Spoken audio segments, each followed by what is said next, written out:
Greetings and welcome back. It's your host, Gabe Morales. In the early 1990s, CDC initiated discussions for a new prison to be located in Lassen County on the grounds of the California Correctional Center in Susanville, which is located towards the northeast top portion of the state. Construction of a new prison began in July of 1993, and it was decided that it would be named High Desert State Prison, but due to all the violence and scandals there, many called it High Drama State Prison. In September 1995, High Desert received its first inmates, which were classified as Level 4, Level 3, and Level 1. At least when it first opened, A Yard was reception, I believe a 270 design. B Yard also had a 270 design, with C and D Yards being 180 designs. I worked in classification for almost 3/4 of my 30-plus year career in corrections, and even taught classes on it. Per the American Jail Association, American Correctional Association, National Institute of Corrections, and other professional associations, there should never be over 10% classification overrides and misuse of an objective system. But when there is lack of space in a facility, there is often extreme pressure to give overrides in order to better utilize vacant bed space. This then becomes a situation where classification is not based on occasional good behavior overrides to a lower level, but is subjective classifications due to agency needs, and bad guys may be scored points incorrectly and placed where they don't belong in the institution. At one time, high desert gyms were packed full of triple bunked inmates used as overflow housing, and was once close to 150% over its capacity. These types of overcrowding situations are like a powder keg for violent incidents. Also, having viewed some other channels, I see that some people get High Desert State Prison in Susanville mixed up with High Desert State Prison in Nevada. If you're convicted out of Clark County, Nevada, where Las Vegas is located, you are probably incarcerated in Nevada DOC, not CDC. Also, I'd like to clear up another misconception. Contrary to some statements made on other channels, officers do not fire randomly into prison crowds. In fact, they are trained regularly on the firing range to place accurate shots on their targets to get a passing score. And they can't be placed in a gunner position or even be armed if working as a street cop until they successfully requalify. They are told specifically during classroom trainings that usually precede live firings that there should be no warning shots because of the possibility of ricochets hitting an innocent person. Sometimes I hear things on prison genre or true crime channels that are simply not true, stated by people who never worked the job. One advantage you will get on my channel is that I have worked on the jail and prison cop side, so it can give you a more accurate perspective of what actually happens, or I should say is supposed to happen. Having been in a shoot, don't shoot situation myself at New Folsom, when something jumps off, officers may occasionally, as safely as possible, put around in an area far away from anybody when you cannot get a clear shot. But those bullets don't have blue written on them. My yard sergeant was accidentally hit in the leg by a gunner at Soledad after he tried to break up a vicious fight, which left a deep scar in his body, and I'm sure it probably gave him post-traumatic stress disorder also. There are many street and prison gang members held at the facility, thus a high amount of gang-related incidents. Shortly after the facility opened, I understand that a convict named Sapo from Baisa was taken out by the Sureños in the summer of 1996 on Upper B Yard. I do not know all the details of that incident, but I have heard that many inmates present at the time felt that hit was uncalled for. Back in the late 1990s, High Desert State Prison had already been rocking, and when the doors cracked, Sureños would be very active, getting off on whites, blacks, or norteños. Like I said, the facility can be very violent. September 1st, 2015, inmate Matt Jaggard was stabbed repeatedly by two inmates and later died. I don't believe that anybody was positively ID'd and charged in that case, and I do not know if it was gang involved, but these situations often are. As with my recent Salinas Valley State Prison short video covering the death of Todd Fox Morgan, the Aryan Brotherhood had been active at High Desert State Prison for many years. Donald Joker Paquin was murdered on July 20th, 2018, at Deep Facility as part of a planned coordinated attack. According to court documents used in a RICO case, Paquin was targeted not only because he had made bogus claims about being a member of the brand, but also because he had a large drug debt at a previous prison that was not paid off. He was killed while talking to AB/NLR shot caller Pat Boomer Brady. Green was talking to Brady, Aryan Brotherhood member Jason Corbett came up from behind him, removed a shank, and began stabbing him repeatedly in the back. As Pequeen tried to flee, Brady then removed his weapon from his waistband. Pequeen ran, but the two convicts chased him down.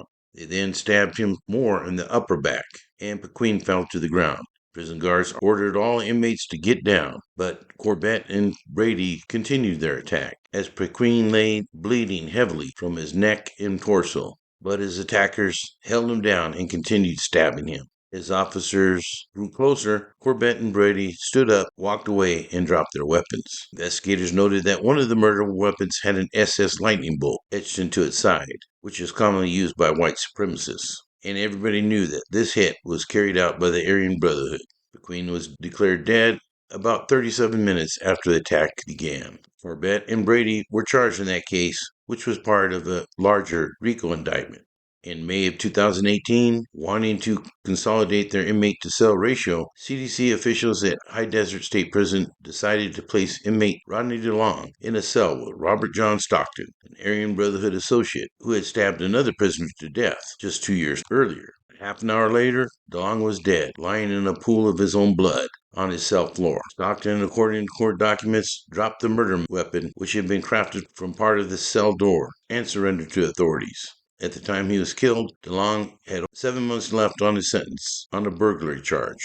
Stockton, meanwhile, was serving life, having been convicted of murder. In a lawsuit, DeLong's mother alleged that prison officials either missed or ignored a crucial warning sign. DeLong had been listed as being an enemy of the Aryan Brotherhood, meaning that Stockton or any other member or associate would be expected to attack him on sight or face retribution themselves. The suit alleged that a simple database check would have shown that DeLong was not to be housed with anybody who was part of the AB, either member or associate, and further it alleged that CDC failed to train employees properly, monitor the cell regularly per SOP, or keep violent prison gang members segregated from others at risk. Lawyers for the state argued that the staff had qualified immunity, thus no responsibility for his death. But in April 2024, a federal judge ruled that they did not have immunity and should be held partly responsible for the death, and ruled that they showed deliberate indifference under the Eighth Amendment against cruel and unusual punishment. I believe in a settlement, CDC admitted partial responsibility in 2021 and agreed to pay DeLong's family a hefty financial settlement. Stockton's name was mentioned frequently in RICO case documents, and it was alleged that in 2016 he murdered another inmate, Douglas Maynard, on orders of the AB's Jason Corbett. Court documents allege that Corbett planned several killings with Ronnie Renegade Yandell, who at the time sat on a 3-man California AB commission that directed activities of the gang. Even though Corbett and Yandell were incarcerated over 100 miles apart, they regularly communicated via contraband cell phones. After Stockton stabbed Maynard to death at High Desert State Prison, a confidential informant, only described as an ex-member of the Sacramaniacs, told federal prosecutors that Corbett had hired Stockton for hits, that Corbett did not like him. The idea, according to the informant, was to kill 2 birds with 1 stone, get rid of Maynard while ensuring that Stockton would also be placed in segregation for a long time due to his actions. November 27, 2019, High Desert staff saw inmates Roger Vasquez and Douglas Leon attack Edgardo Herrera on a GP yard at Deep Facility. Officers immediately responded and all inmates on the yard were ordered to get down. Vasquez and Leon ignored the command. Officers used chemical agents to quell the incident. Responding staff summoned an ambulance for Herrera and life-saving measures were initiated. Herrera was then taken to an outside hospital where he was soon pronounced dead. Officers recovered 2 inmate-manufactured weapons at the scene. On January 27, 2020, inmate Richard Prieto was attacked at Deep Facility. Prieto's attackers were Norteño gang members Victor Zapien from Modesto and Jose Castillo from Santa Rosa, who used homemade shanks to attack their victim, who I believe was also a Norteño. On February 1st, 2021, High Desert staff observed inmate Richard Palmerine punch inmate Christian Lepe, knocking him to the ground and hitting him with stabbing-like motions. Another inmate, Gabe Morales, then joined in on the attack. Officers responded immediately and fired 2 rubber bullets at the attackers, halting the violence. But Lepe had suffered multiple stab wounds. Even though life-saving measures were initiated and he was transported to a medical facility, a doctor soon pronounced him deceased.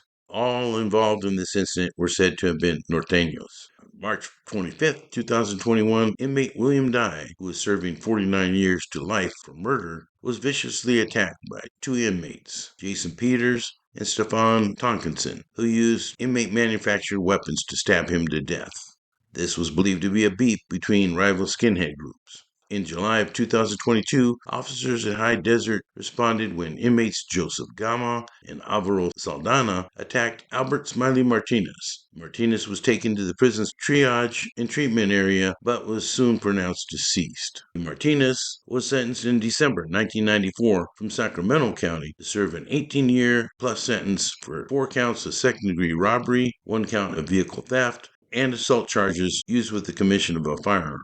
While incarcerated, Martinez was sentenced in Kings County to serve a life with parole sentence for battery on a non-prisoner, which I believe to mean CDC staff.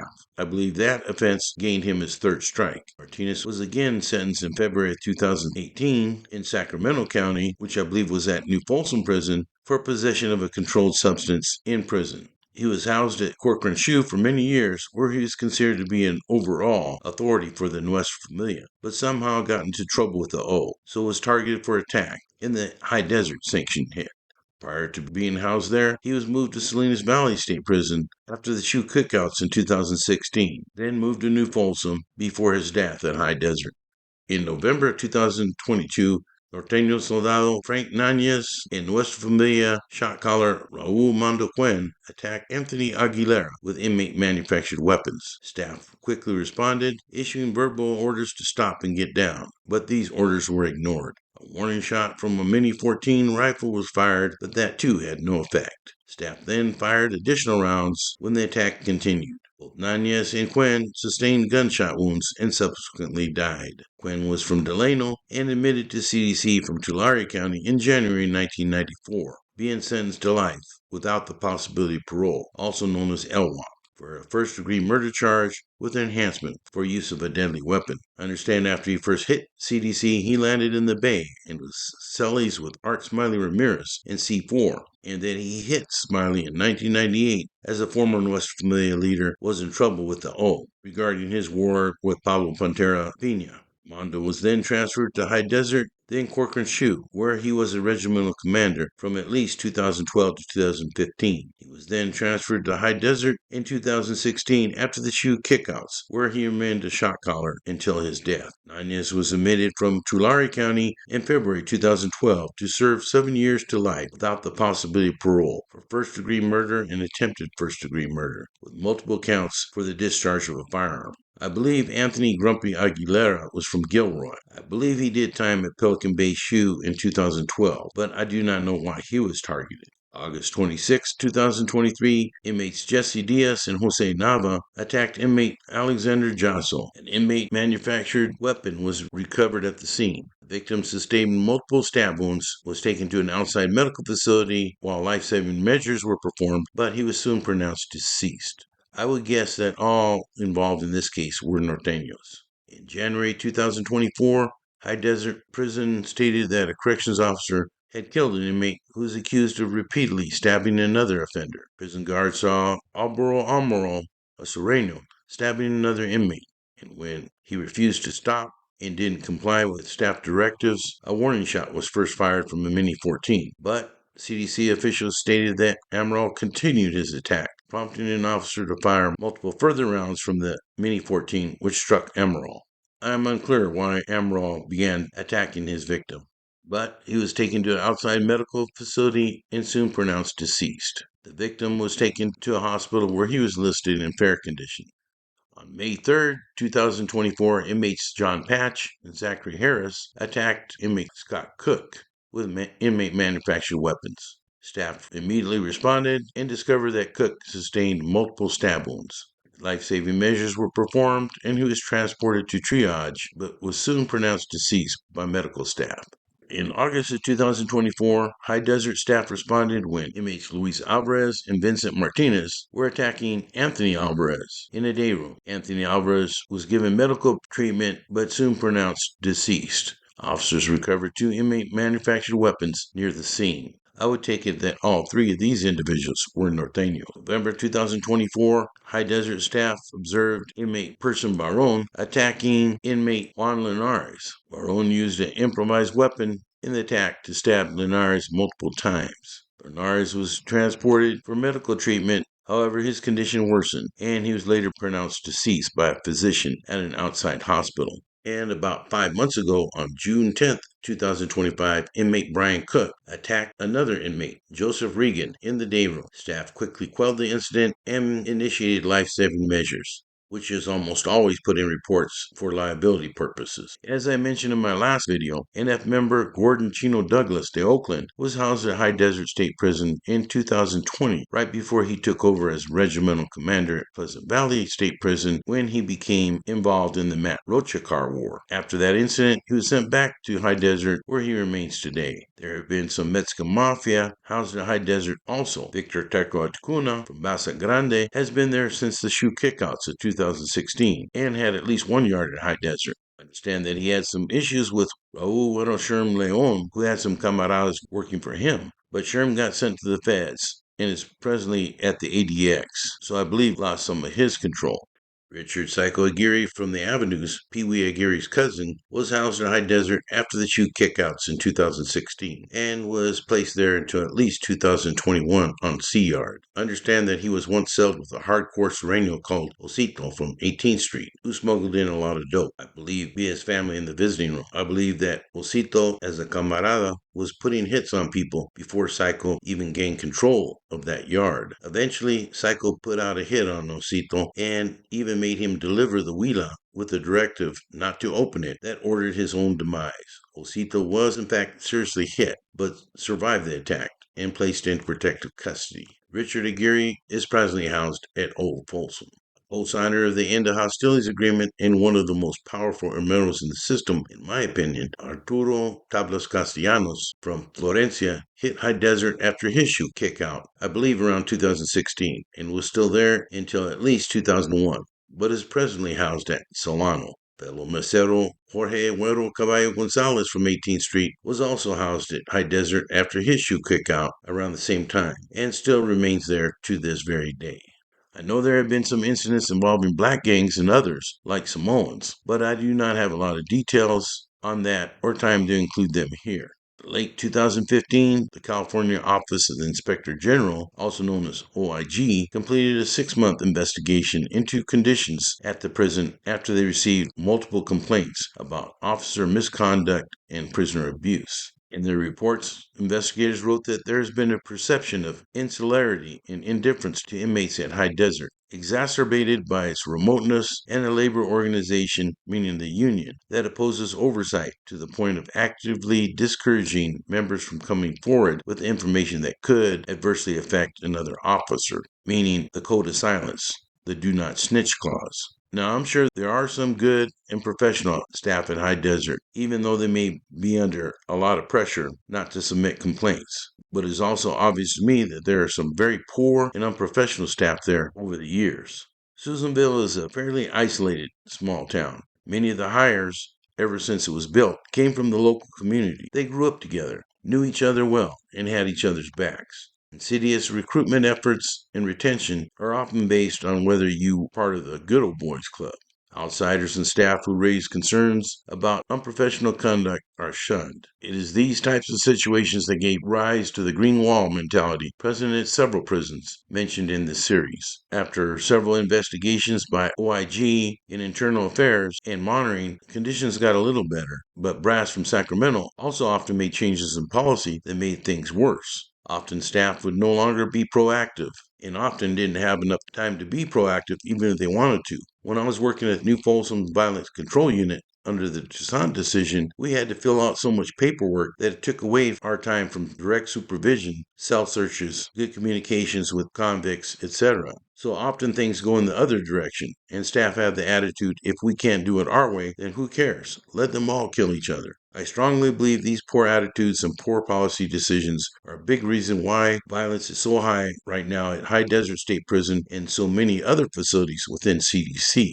Do not be mistaken. I am not for prisons being hotels or daycares. But offenders are incarcerated for whatever time they're given in prison as sentenced by a judge as punishment, not to be subjected to corporal punishment by staff. There has to be a balance. Rules and SOP should be enforced firmly, fairly, and consistently. There should be limited privileges that encourage positive behavior as well as consequences for negative behavior. There also should be consequences for poor leadership, and I believe that is the case for many in Sacramento headquarters today. Just a few days ago, I heard there was another homicide at High Desert State Prison. I don't have all the details on that, but supposedly the victim, a Norteño from Stockton, got murdered for his own faction by owing to drug debt. And currently, the death count in CDC is nearing 100. Something is seriously wrong, and I'm not sure why the feds haven't stepped in to make changes to the current situation in CDC leadership, if you want to call it that. Prisons can be a very dangerous place for staff and convicts. And after listening to this video, I think you agree. High Desert is a prime example. By now, you're probably aware that I don't make excuse for bad guards, corrupt cops, or politicians, nor violent gangsters and offenders. I also frequently praise brave professionals, many who have been on my show, individuals, ex-offenders who have turned their lives around. And there are some politicians, I believe, that are working for the greater good, not just for party affiliations or for personal greed and power. Okay, enough preaching for now. If you're interested in hearing more of my views, you can catch a taped live interview I did recently at the Mob Museum or a pre-event interview Luis Rodriguez and I did on the Ed Bernstein Show. And with that, this is Gabe Morales signing off for Gangsters, Cops, and Politicians.